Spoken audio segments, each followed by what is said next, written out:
Hello అండి అందరికీ. మనందరికీ తెలుసు, రీసెంట్గా తిరుమల గోశాలలో అటు టీడీపీ వైసీపీ మధ్య తీవ్రమైన సవాళ్ళు ప్రతి సవాళ్ళు అయితే నడిచినాయి. అయితే ఈ యొక్క ఇష్యూలో అంతిమంగా ఎవరు గెలిచారు అనేది ఇప్పటివరకు కూడా బయటపడాల. అయితే ఈ యొక్క ఇష్యూలో జరిగిన పరిణామాల ఆధారంగా అంతిమంగా ఎవరు గెలిచారు అనే విషయాలైతే నేను ఈ యొక్క వీడియోలో చెప్పబోతున్నా. వీడియోని లాస్ట్ వరకు చూసి మీ యొక్క అభిప్రాయాన్ని కింద కామెంట్లో తెలియజేయండి. మనందరికీ తెలుసు, ఈ యొక్క గోశాలలో సరిగ్గా నిర్వహణ జరగట్లేదు, అలాగే ఆవులు చనిపోతున్నాయని చెప్పేసి మొదటగా బయటపెట్టింది ఎవరు అంటే బొమ్మన కరుణాకర్ రెడ్డి గారు. అక్కడ జరిగిన గోవుల మరణాలతో ఫోటోలతో సహా బయట పెట్టడమే జరిగింది. ముందుగా ఆ ఇష్యూని బయటకు తీసుకొచ్చింది ఎవరు అంటే బొమ్మన కరుణాకర్ రెడ్డి గారు.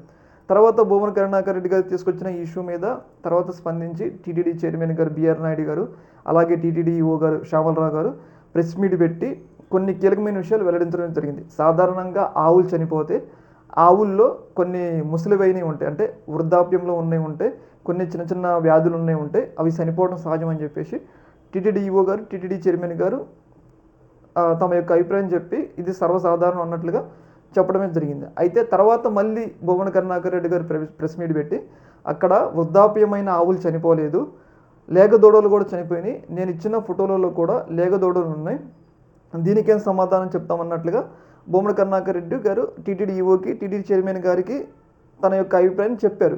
ఇలా చెప్పినప్పుడు ఈ యొక్క ఇష్యూ అనేది ఇక్కడతో సద్దుమణిగింది. కాకపోతే ఇక్కడికి అకస్మాత్తుగా ఒకళ్ళు ఎంటర్ అయ్యారు.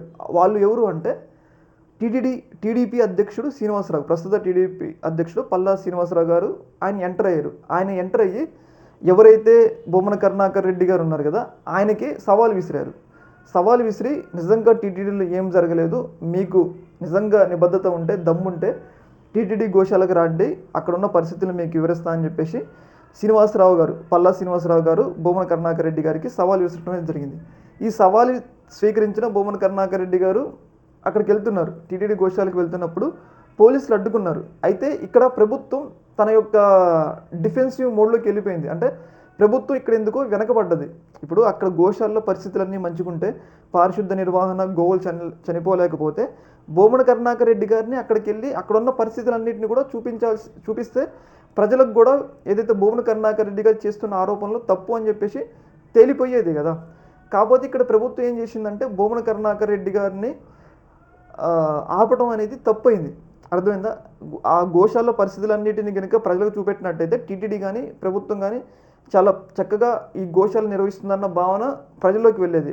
కానీ టీడీపీకి సంబంధించిన అధ్యక్షుడు సవాల్ చేసి ఆఖరికి బొమ్మన కరుణాకర్ రెడ్డి గారు వెళ్తున్న సమయంలో ఆ సవాల్ని ఆపినందుకు, అంటే ఆ సవాల్ని స్వీకరించి వెళ్తున్న సందర్భంలో బొమ్మన గారిని ఆపినందుకు ఇక్కడ మనకేమర్థమవుతుంది అంటే ఈ యొక్క ఇష్యూలో ప్రభుత్వం టీటీడీ భయపడ్డది అని చెప్పేసి క్లియర్గా అర్థమవుతుంది. ఎందుకంటే అక్కడ ఎలాంటి మరణాలు ఎలాంటి ఇబ్బందులు లేకపోతే అక్కడికి వెళ్ళి చూపిస్తే ప్రాబ్లం ఉండదు కదా.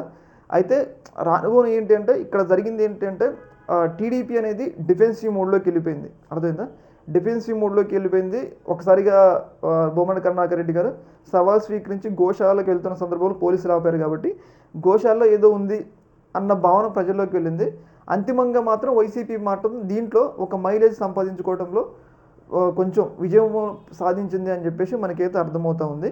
కాకపోతే ఈ రాజకీయాలు పక్కన పెట్టి గోశాలలో జరుగుతున్న పరిణామాలు, అంటే అక్కడ ఎలాంటి ఇబ్బందులు ఎదురవుతున్నాయి, డాక్టర్లు అంటే గోవులకు సంబంధించిన వెటర్నరీ డాక్టర్స్ కానీ ఇంకేమైనా ఇబ్బందులు ఉన్నాయా, దానా విషయంలో ఏమైనా ఇబ్బందులు ఉన్నాయా, వాటన్నిటిని కూడా టీటీడీ ఇంకొంచెం ఎక్కువ సిబ్బందిని పెంచి వాటన్నిటిని కూడా చక్కదిద్దాల్సిన బాధ్యత అనేది టీటీడీ మీద ఉంది, అలాగే ప్రభుత్వం మీద కూడా ఉంది. కాబట్టి వీటన్నిటిని కూడా చక్కదిద్దాలని చెప్పేసి మనం కోరుకుందాం. కాకపోతే ఈ యొక్క ఇష్యూలో మాత్రం బొమ్మన కరుణాకర్ రెడ్డి మాత్రం కొంచెం పైచేయి సాధించారని చెప్పేసి ఇక్కడ జరిగిన పరిణామాలు బట్టి అయితే మనకైతే అర్థమవుతుంది. ఈ యొక్క అంశంలో మీ యొక్క అభిప్రాయాన్ని కింద కామెంట్లో తెలియజేయండి. ఓకే.